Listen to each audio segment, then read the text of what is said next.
Hey guys, welcome back to my YouTube channel. Today I'll be talking about my emergency roadside toolkit. These are just some cheap tools that I've picked up throughout the years, and I recommend everyone to have some kind of toolkit in case of an emergency. And you don't have to buy good tools. You could actually get them maybe even for free for some of them. And yeah, well, anyway, so for most of my tools, I got them either I found them or I bought them from Menards or Harbor Freight.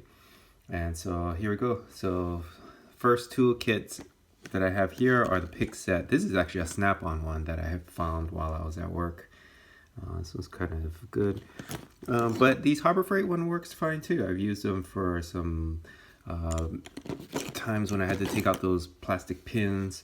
They really help. I have some zip ties here, although actually I was working on something and then I put the zip ties in my bag in case of an emergency. So next thing here I have is the Harbor Freight breaker bar. I bought this for about $14 or so. You don't really need this, but I would recommend getting this only because, or a breaker bar in general, it doesn't have to be this one in particular, but I would recommend getting it. It just makes it so much easier to take off your wheels, your lug nuts with this, rather than that 8-inch kind of emergency toolbar that they provide for you in your car. And if you have like a truck or something like that, you'll be on that thing for a while. If not, you could always get a cheap battery impact gun. I do also have an impact gun, but I do not want to leave that in the car. It's actually kind of heavy. This is not as heavy, and it's pretty good. I mean, I've used it to take off some lug nuts already and never had any problems. It doesn't take as much effort as it would with the provided tire bar in the emergency kit that your car usually will have. Okay, next up is something that I picked up from Menards. I got this for about $10 or so. It was on sale. So this is just a 1/4-inch drive socket set, and I haven't used this yet. Or at least I don't think I've used it yet. I prefer using my other Matco one, but this actually feels almost like the Matco ratchet, and it's got the quick release. And it's got the metric as well as the standard. Most likely I just need the 8, 10, 12, maybe a 14. This thing does not go up to 14, it stops at 13. It also has some screwdriver bit heads here, which I won't need because I'll show you why later. But this is also a very good thing to have. We have these shallow socket sets, and this will come in handy as well as having the extension. So I would recommend getting at least a 1/4-inch. 3/8 in an emergency situation probably is not really necessary. Probably the most that you would need a ratchet set for is a battery change, or maybe if your headlights go out, you might need to unbolt something there, which usually are not that tight. But although, I mean, having a 3/8 too would be safer. But that's up to you, whatever is better for your case. But for my case, I think a 1/4-inch is good for me. Next up, I have kind of like this mini pry bar thing that I got. I actually found this too. This is from Craftsman. So yeah, I think my neighbor or something was throwing a bunch of tools away, and then I just picked it all up.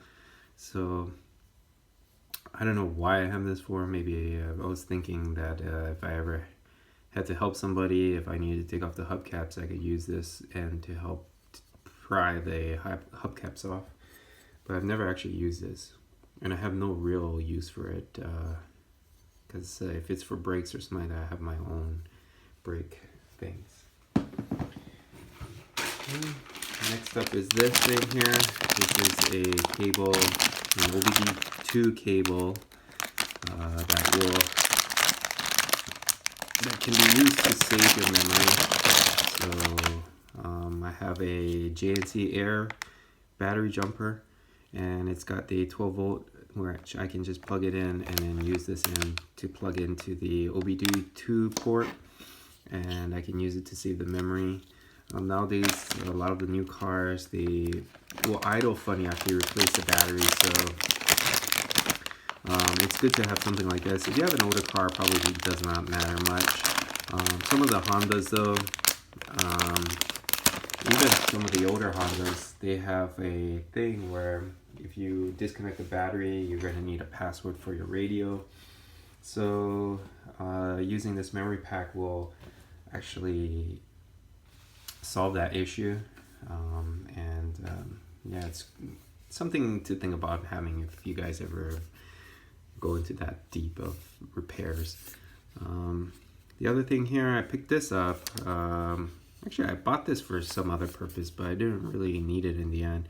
It's actually made by a Chinese company called Xiaomi.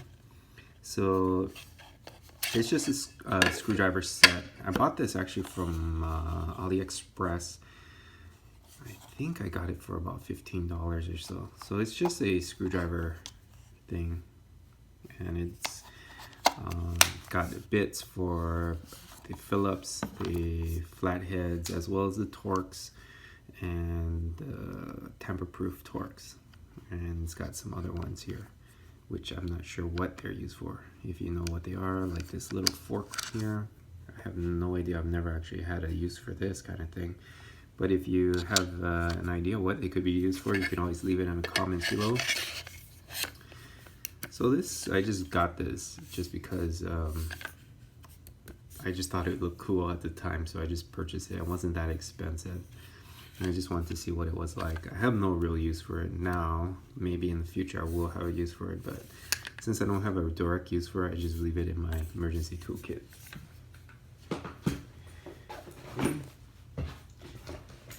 Next up, I have some wire cutters here in case if I ever need to cut some wires or maybe strip some wires. I actually found this too. This was part of that neighborhood guy who threw away all his tools. So I picked this up. I think you can get this for about like maybe $10 or something like that. The brand usually does not matter. I realize they're almost all the same. But yeah, so I just keep this in my emergency toolkit. And then next up, I got these from Ace for $2. So it's just a plier set, needle nose pliers, and a regular plier set made by Stanley. Stanley is pretty cheap brand, but I mean for something like this, like I said, for your emergency toolkit, I do not recommend buying a whole bunch of snap-on tools or something like I don't know, like Matco or Mac or anything like that. In case if it ever gets stolen, then you won't really feel too bad. But I bought this for about, I think it was on sale for about $3 or something like that. It was a deal, so I picked this up. And occasionally it goes on sale at Ace. So if you guys ever look at let's look at emergency toolkit 2 and you want some cheap tools, you can pick these up from Ace. Just wait for the sales. They happen every so often. And next up is I have this flip socket. I bought this off of eBay quite a while ago, and the reason why I have a flip socket is it's just convenient for me. And if ever one of my friends or something like that, it was ever to get into a flat tire situation, it's just easier. I have two of the main lug nut sizes. Of course, if you have a truck, it needs a bigger size. If you got a European car, you probably need a 17, but this covers the 19 and 21. So, and for my case, mine is a 21, so I just leave it on this side. But it's just convenient to have this thing.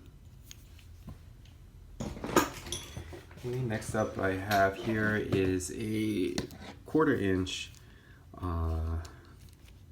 socket set. This is a metric. Like I said, I only use the metric. This one carries a 14 and it goes up to the 15. These are made by Gear Wrench. I got this from I'm not sure what the store was called. I think it's an Auto Parts Plus or something like that. I got this for a very cheap deal though. I got it for $10. They had it on sale And one thing about that website is that if you go there and then you act like you're going to purchase something, they usually will email you a coupon for 20% off. So I double stacked that coupon with the purchase, and it made it to about $10. So this was a good deal. And like I said, this is an emergency toolkit thing. And generally, it doesn't matter what brand of sockets you buy. I mean, if you're not using it on a high torque situation, you probably will be fine. You probably will. I mean, I can't say 100%, but more than likely you will not be stripping bolts unless you're, or rounding the bolts or anything like that, unless they're really rusted. But yeah, so I got these. There's some cases where I had to use extended sockets rather than the standard shallow ones. But yeah, these are a good deal, and they're good to have in an emergency tools or emergency situation. Some other things here, I got some pocket screwdrivers here. Yeah, I actually got this one in Hawaii. I don't know if you can see it, it's really used. It's pretty used, but I got these for free. If you work in the automotive industry, a lot of times these tool vendors or some other shops, you just hand these out. And these are very good to have. They make like, well, I mean, you could use these to like pry off seals and all kinds of things. So these things really come in handy. And if you can get your hands on one, of course, go get them.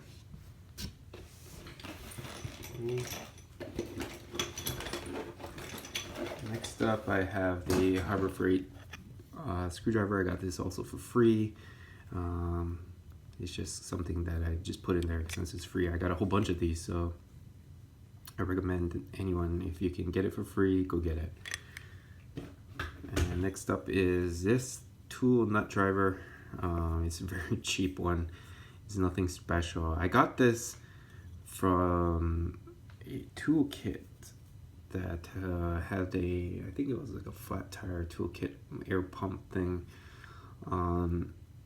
and somebody threw it away, and this thing was in it, and I thought I could make use of it, so I just picked it up, and so this is what I have here. Next up, I don't really have a use for this. It's just a test light for emergency situation. I highly doubt I'll be using a test light, but I mean, since I got an extra one, I just put it in there. I got this off of Harbor Freight for about $2.99 or something like that, and I haven't used it yet. That's why the cord is actually still tied up. But hopefully I won't have a use for it, because usually if I'm using this, then that means I've got some electrical problem. So I don't want to get into a situation like that. And lastly, I've got a kind of extension set. These are from Matco. These are, actually I've got so many of these extensions. I should get another brand though, because I don't want these to ever get lost. I do like my Matco stuff. I can't tell you how much they cost. I bought them many years ago. And also I've got another Matco screwdriver here. This is kind of like one of my favorite screwdrivers. That's why it's in my toolkit. As you can see, it's heavily used. And it's like that. It's got its bits inside. And it also works with that Stanley bit set. So, and it's ratcheting, so you can actually turn it and it'll ratchet. It's getting kind of worn out, so it doesn't actually work as well as it used to, but I mean, it's given me a lot of service years, so I'm happy with what it's done for me. So that's pretty much my toolkit here, and I recommend anyone to have a toolkit, whether you know how to use it or not. And I just want to share a quick story with you. So when I used to work in the automotive industry, I went out on a service call, and it was one of my boss's friends, and he claimed that his car wouldn't go, And then so I was like, what do you mean it doesn't go? So my boss told me that, oh, just take the jumper pack. It probably is a dead battery. So I was like, okay, well, whatever. And then while I was in the car, I was driving. Actually, the owner of the vehicle was driving, and I was asking him, so what's wrong with your car? And then he tells me like, oh, it starts, but I can't get into gear. And I was like, oh, what do you mean can't get into gear? Because, I mean, he tells me it starts, so I have a jumper pack. And so that means it's useless because his car starts. What am I going to do with the jumper pack, right? So he was saying that, oh, there's no way for me to shift it into gear. And so I was like, oh, well, what kind of car do you have? He's telling me it's a Honda Accord. So I told him, is it manual or is it automatic? And he tells me, oh, it's automatic. And so I was like, okay, well, that kind of makes things a little easier. Maybe it was a shifter cable. I was thinking something like that, or maybe it's a fluid thing or something like that. And I was just thinking like that. Maybe that could be his situation. So turns out that his shifter button broke. So he had no way of shifting into gear because you can't press that side button. He had I think it was like a 90, maybe 96, 97 kind of Honda Accord. So to cure that problem, all it took was a Phillips flathead. Phillips screwdriver, and he had one of those Leatherman knife, those multi-tool set knife kits in his pocket. And so I said, oh, if you could just give me that, I can take off the shifter head and then expose the pin, and then we could just easily shift it into gear and take it back to the service shop and then order him a new shifter button. So if he didn't have that tool, I would be basically stuck. I would have been driving all the way out there with a booster pack for no use of it.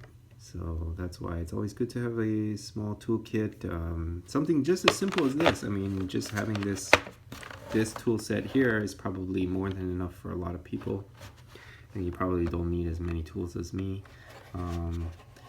But yeah, like I said, probably get this. I would recommend at least getting a small socket set, breaker bar, and a socket that fits your lug nuts. That probably is pretty good for you guys.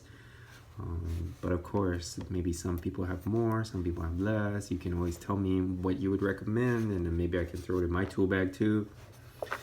And also, before I close out this video, I would like to thank the new subscribers. I noticed I've got a few new subscribers. I really appreciate you guys for joining. And yeah, hopefully there will be some newer subscribers and help support me. And like this video, share it with anyone you know. And I'll see you guys again.